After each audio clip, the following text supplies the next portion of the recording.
Imagine que aqui seja que esses pontos em azul, eles representam o gráfico de uma determinada função, tá? Então, tudo que você sabe sobre a função está aqui nesse gráfico, tá? Então, aqui é o número 1, aqui o 2, por exemplo, 3, 4, 5, 6, 7, tá? Você pode se perguntar qual o valor que é de f de zero, tá? Ou seja, o ponto zero, ele está sendo transformado em que ponto? Ele está sendo associado a que ponto? Aí você olha aqui no gráfico, tá? Então, você vai localizar o valor x igual a zero no plano cartesiano e vai traçar uma reta vertical, tá? O ponto em que essa reta vertical toca o gráfico, que nesse caso vai ser no ponto 1, vai ser o valor da imagem, tá? Então, o valor de f de zero, nesse caso, vai ser igual a 1, tá? Porque esse ponto daqui é o ponto 0, f de zero, tá? E o valor de f de zero, nesse caso, é a coordenada sobre o eixo dos y, que é 1, tá bom? Do mesmo modo, você pode se perguntar quem é o f de 2, tá? Então, o f de 2 aqui, nesse caso, vai ser 4, tá? Se você olha para essa reta vertical que passa pelo ponto 2, o ponto em que essa reta corta o gráfico vai ser nesse ponto daqui, que tem a altura 4. Tá bom? Então, essa altura daqui é o valor que a função assume no ponto 2, tá? Seria o f de 2, tá bom? Então, f de 2 vai ser 4. O domínio de f, aqui é o domínio, é o conjunto de todas as entradas da nossa função, tá? Se tudo que você conhece está sendo representado aqui no gráfico de f, então, de novo, né? O domínio de f vai ser formado pelos pontos x, tá? Que estão sobre o eixo de x, de modo que quando você projeta o ponto que está no gráfico sobre o eixo x, tá? Projeta verticalmente, você obtém um ponto que está no domínio de f, tá? Aqui, por exemplo, foi para esse ponto daqui, tá? Se você faz isso para todos os pontos do gráfico de f, você obtém todos os pontos do seu domínio, tá? Que nesse caso não é difícil perceber que deve ser o intervalo de 0 a 7, tá? A gente não sabe, por exemplo, se inclui o ponto 0 ou o ponto 7, tá? Mas não pode ter, por exemplo, o ponto 8 ou ponto 9. Então, uma estimativa do seu domínio para essa função seria esse intervalo fechado do 1 ao 7. Tá? Do mesmo modo, a imagem de f vai ser a projeção dos pontos do gráfico sobre o eixo y, tá bom? Ou seja, vai ser o conjunto de todas essas alturas, tá? Então, a imagem de f aqui nesse caso, não é difícil você notar que nesse exemplo daqui vão ser todos esses pontos, tá? Por exemplo, ponto 2. Ponto 2, quando você projeta, ele tem saída 4. Deixa eu colocar aqui uma outra cor. Aqui, por exemplo. Não dá para ver muito bem. Deixa eu colocar aqui, por exemplo, ponto 2. Então, ponto 2 ele tem saída 4, tá? Então, o ponto, o valor de f de 2 vai ser igual a 4, tá? Então, o ponto 4, ele pertence à imagem de f, tá? Então, quando você projeta esse ponto no gráfico aqui sobre o eixo x, você tem que esse ponto estar no gráfico de f, tá? Se você projeta esse ponto aqui sobre o eixo x, então, ponto 3 também estaria na imagem de f, tá? Se você pega qualquer ponto entre 3 e qualquer ponto que esteja aqui no gráfico, por exemplo, então você tem aqui, por exemplo, um ponto entre 3 e 4, por exemplo, 3,5, tá? Mas isso acontece para esse ponto e para todos esses outros pontos que estão aqui, tá? Então, quando você faz essa brincadeira de projetar todos os pontos do gráfico sobre o eixo y, você obtém todos os valores que estão na imagem da função, tá? Que nesse caso aqui, por exemplo, poderia ser o intervalo, tá? Que é uma estimativa da imagem de f, que está indo do ponto -2, tá? Que seria a imagem desse ponto daqui, que está entre 6 e 7. E o ponto 4. tá bom? Então, a imagem de f você obtém quando você projeta todos os pontos do gráfico sobre o eixo y, e o domínio você obtém quando você projeta todos os pontos do gráfico sobre o eixo x, tá? Então, aqui nessa figura vão ser esses valores. Deixa eu colocar aqui novamente. Tá bom? Bom, então, o gráfico de uma função sempre é uma curva no plano, né? Todas essas figuras que nós obtemos, tanto aqui, nessa parte em azul, tanto essas curvas em vermelho, essa aqui em azul, essa outra aqui em vermelho, são todas curvas que estão no plano cartesiano. É um conjunto de pontos, tá? Que estão no plano cartesiano e são caracterizados por uma curva, certo? Mas será que toda curva no plano é o gráfico de uma função, tá? Quando é que você pode saber se uma curva vai ser o gráfico de uma função ou não, tá? Repara primeiro para esse primeiro exemplo, tá? Para essa curva. Quando você corta essa curva por uma reta vertical, tá? Por exemplo, pela reta x igual a a, que é uma reta vertical, ou seja, todos os pontos sobre essa reta, a primeira coordenada sempre vai ser fixa, sempre vai ser igual a a. Repara que quando você corta o gráfico sempre por uma reta vertical, você obtém sempre um ponto, tá? Aqui para essa reta, claro, mas isso acontece se eu corto o gráfico por uma reta vertical em qualquer outro ponto,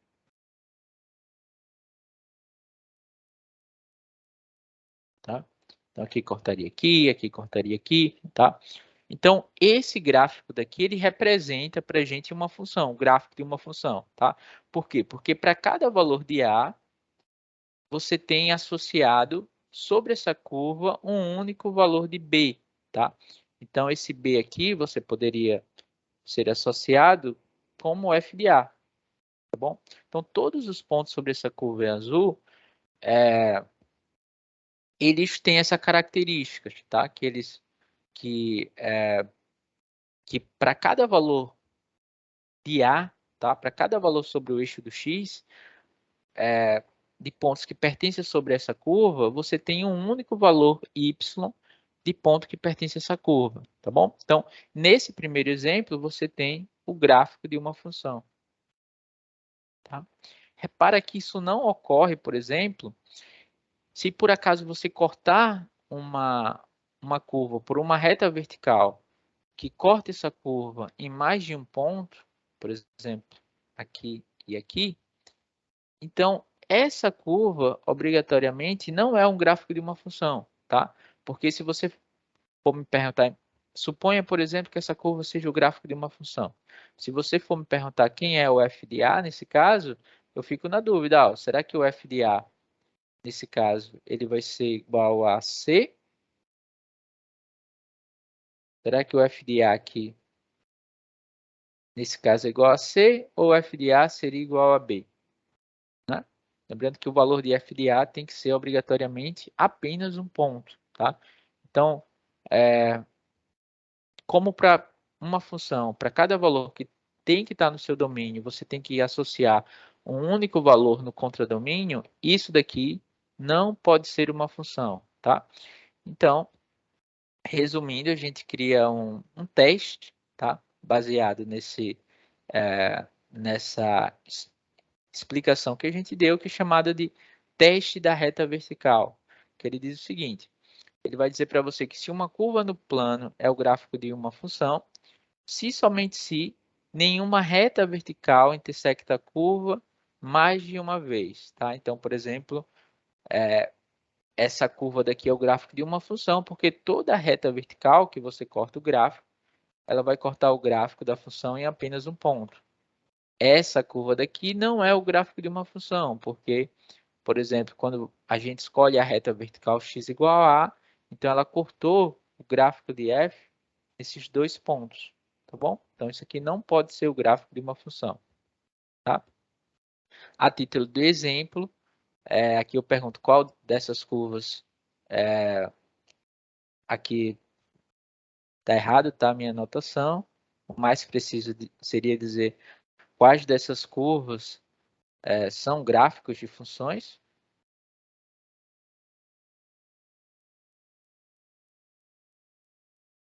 Bom, e nesse caso, essa daqui, ó, não vai ser um gráfico de função, porque quando eu traço aqui essa reta vertical tracejada, ela está cortando a minha curva em mais de um ponto, tá? Então, deixa de ser gráfico. Essa daqui vai ser gráfico de função, sim, porque para qualquer reta vertical que eu coloque aqui no plano cartesiano, ela vai cortar o meu gráfico em no máximo um ponto, como é esse caso daqui, tá? Então, essa daqui também vai ser, você pode verificar também, e essa daqui não é gráfico de função, tá? Porque se você traça essa reta vertical aqui, então ela corta o gráfico de f em mais de um ponto, nesse caso em 3 pontos segundo essa reta, tá bom? Bom, uma observação importante é a seguinte, que teoricamente, tá, de uma forma mais explícita, sempre uma função ela deveria ser escrita dessa forma daqui, tá? Se você fosse sempre preciso, se os livros fossem sempre precisos, uma função sempre era para discriminar para você, além da regra da função, como é que você associa um ponto de um conjunto em outro conjunto, dizer para você exatamente quem é o domínio e quem é o conjunto de chegada, quem é o contradomínio, tá? Mas nem sempre isso daqui é feito. Em muitos casos, uma função é dada apenas pela fórmula, tá? Ou seja, eu digo quem é a regra e como eu associo os elementos, mas eu não digo exatamente quem é o domínio, tá? Então, por exemplo, em muitos livros, em muitos exercícios, nós podemos encontrar exemplos de funções, entre aspas, que são dadas apenas assim. F de x igual a raiz de x menos 3, tá? Então, quem é o domínio? Quem são os valores que eu posso considerar aqui como entrada para minha função, tá? Então, tem uma convenção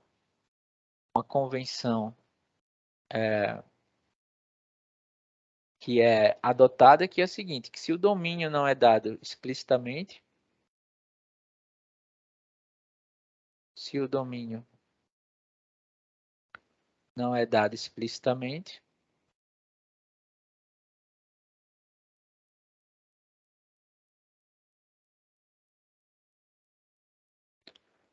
ele será convencionado,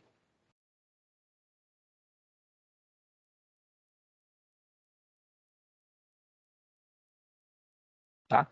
Como o maior conjunto de números onde a sua função fizer sentido, tá? Como o maior conjunto dos números reais,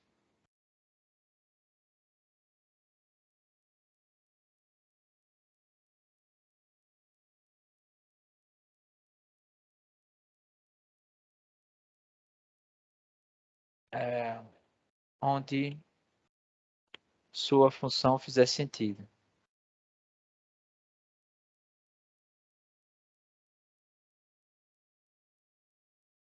Tá bom? Então, ou seja, vai ser o conjunto de todos os números onde a sua função aceita de fato x como uma entrada e, é, e retorna para você um valor f de x como saída, tá? Então, se por exemplo você usa a função f de x igual a raiz de x menos 5, nesse caso daqui, a gente sabe que só existe raízes quando o seu número ele for maior ou igual do que zero, tá? Então, como só faz sentido calcular raízes,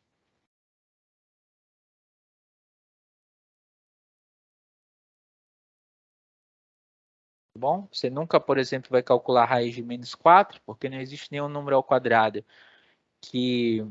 cujo quadrado seja menos 4. Então, só faz sentido para você calcular raízes de números que não são negativos, tá bom? Como só faz sentido calcular raízes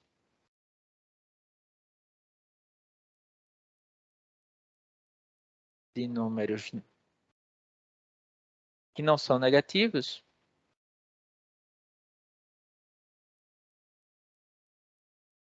tá? Então, essa expressão que está aqui dentro da raiz, que representa para a gente um número real, essa expressão daqui, ela tem que ser um número maior ou igual do que zero, tá? Então, nesse caso, x menos 5 tem que ser maior ou igual do que zero, ou seja, x, nesse caso, vai ter que ser igual a 5. Opa, perdão. X tem que ser maior ou igual do que 5, tá? Ou seja, o domínio de f vai ser o intervalo de todos os valores que são maiores do que 5. Pode escrever isso como um intervalo de 5 até infinito, certo? Da mesma forma que quando você olha para o exemplo B, né, para outro exemplo, tá? Se eu der para você uma função apenas da forma g de x igual a 1 sobre x mais 5, mas não dou quem é o domínio da função, então o maior domínio é o conjunto de todos os números em que g de x for de fato um número, tá? Só que lembra que uma divisão de dois números vai retornar para você um número. Por exemplo, se você for dividir dois números em uma calculadora, isso sempre vai dar um número, desde que o seu denominador, tá? Esse número que fica aqui embaixo, for um número diferente de zero, tá? Se você for tentar dividir um número por zero, vai dar uma mensagem de erro, tá? Simplesmente a gente não pode dividir por zero, tá? Então aqui, ó, x mais 5, para que isso faça sentido, tem que ser um número diferente de zero, ou ainda x, nesse caso, tem que ser diferente de 5, que você pode escrever na linguagem de intervalos, que o domínio da função g vai ser, por exemplo, esse conjunto daqui, né? Conjunto dos números reais, tal que x seja diferente de 5, ok? Ou ainda escrevendo na linguagem de conjuntos, o conjunto de todos os valores dos números que são menores do que 5, você pode escrever assim, unido o conjunto de todos os valores dos números que são maiores do que 5, tá? Isso daqui é a união desses dois intervalos abertos que eu escrevi aqui. Tá bom? Bom, um outro exemplo de função que eu queria falar para vocês, para terminar essa parte da aula, são funções que são definidas por fórmulas distintas em diferentes partes do seu domínio, tá? Então, por exemplo, quando você considera aqui a função f de x dadas pelo valor 2, se x for menor ou igual do que menos 1, e f de x igual a x ao quadrado, agora apenas quando x for maior do que menos 1, então isso daqui ainda vai ser uma função, apesar de ter, vamos dizer assim, duas regras, duas associações para diferentes partes do seu domínio, aqui não tem problema nenhum, tá? Porque para cada valor de x que pertence aos números reais, você tem que esse valor x, se aqui for, por exemplo, ponto menos 1, ou esse valor x ele vai ser igual a menos 1, ou ele vai ser menor do que menos 1, ou ele vai ser maior do que menos 1, tá? Então, dependendo do número, você vai usar essa lei daqui de associação para sua função, tá? E dependendo do outro número, se ele for maior do que menos 1, você vai usar essa fórmula daqui de baixo para sua função, tá? Então, por exemplo, quando você olha aqui para o... se eu quiser calcular o f de menos 1, o f de menos 1 é um número igual a menos 1. Então, ele vai ser menor ou igual do que menos 1. Então, o valor de f de menos 1 vai ser 2, tá? Se eu quiser calcular o f de 1 ele vai ser maior do que menos 1. O 1 estaria aqui, por exemplo, tá? Então, o f de 1, nesse caso, vai ser igual a 1 ao quadrado, que é igual a 1, tá? Se eu quiser calcular o f de menos 2, o f de menos 2, ele está à esquerda do ponto menos 1. O menos 2 está aqui. tá? Então, o f de menos 2, nesse caso, ele vai ser igual, constante igual a 2, tá bom? E se eu quiser calcular o f de 2, por exemplo, o f de 2 ele vai ser um número maior do que menos 1, f de 2 estaria aqui, por exemplo. Então, f de 2, vou usar essa lei aqui para calcular o f de 2. O f de 2 vai ser dada por x ao quadrado. Então, isso aqui seria 2 ao quadrado, que é 4. Como é que eu faço para desenhar o gráfico? Muito fácil. Você pode desenhar, por exemplo, o gráfico de f de x igual a 2, mas apenas para os valores dos pontos x que são menores ou iguais do que menos 1. Então, essa função a gente já tinha visto que essa é a função constante, igual essa parte aqui em verde, tá? Unido aqui esse ponto. E quando o x ele for maior do que menos 1, a função vai ser dada por uma parábola, tá? Mas você vai desenhar a parte da parábola apenas para os valores de x que são maiores do que menos 1, tá? Então, o que for menor do que menos 1, você vai apagar a parte da parábola que fica do lado esquerdo do ponto menos 1, obtendo assim o gráfico dessa função que é definida por partes.